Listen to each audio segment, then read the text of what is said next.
عربی دور دور سے صرف سننے کے لیے آتے تھے، پوچھتے تھے پڑھا کسے. تو یہ ساری برکتیں استاد صاحب کی اللہ العالمین اللہ قاری صاحب کو صحت و عافیت ایمان و سلامتی عطا فرمائے. تو آپ لوگ خوش قسمت ہیں جو بھی آپ نے ختم کیا قرآن کا. تو ان کے والد صاحب نے بتائیں یہاں پہ مبارک آپ کو ماشاء اللہ بہت بہت دینی مبارک ہے آپ کو.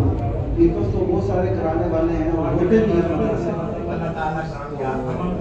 آپ کی سعادت یہ ہے کہ قرآن بھی ایسے قاری سے مل رہا ہے کہ لوگ درس ہیں. تو یہ بڑی خوشی کی بات ہے. یہاں پہ کوئی لمبی چوڑی بیان نہیں ہونا، صرف مبارک دینا اس سے یعنی کہ مطلوب ہے. اور اللہ رب العالمین نے فرمایا قرآن مجید میں یؤتی الحکمۃ من یشاء ومن یؤت الحکمۃ فقد اوتی خیرا کثیرا. اللہ رب العالمین جب کسی سے راضی ہوتا ہے تو اسے قرآن کا نور عطا فرماتا ہے. اسے مصطفیٰ جان محمد صلی اللہ علیہ وسلم کے فرامین احادیث کی روشنی کے اندر اس کے سینے کے اندر محفوظ فرماتا ہے.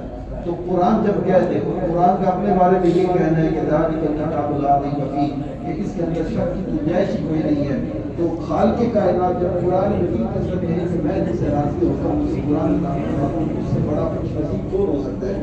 جس طرح بھی چنگا فرما رہے تھے کہ سب سے بڑا آدمی وہ نہیں ہے جس کے پاس مال ہو، بلکہ سب سے بڑا وہ ہے کہ جس کے پاس مصطفیٰ جان محمد صلی اللہ علیہ وسلم کا لایا ہوا یہ معجزہ اس کے اندر محفوظ ہوتا ہے. اسی لیے فرمایا کہ جب کوئی حافظ قرآن عالم قرآن جو ہے وہ اپنا موازنہ کسی دنیا دار سے کر کے یہ سوچے کہ میرے پاس یہ چیز نہیں ہے تو اس کے قرآن کی بے قدری کی ہے. تو یہ بڑے اعزاز کی بات ہے. پھر مبارکباد دیتا ہوں اور جو باقی ابھی پڑھ رہے ہیں ان کے لیے دعا ہے کہ اللہ رب العالمین ہمیں بھی جلدی قرآن مجید جو ہے اس کی سیرت پر محفوظ فرمائے. باقی دعا یا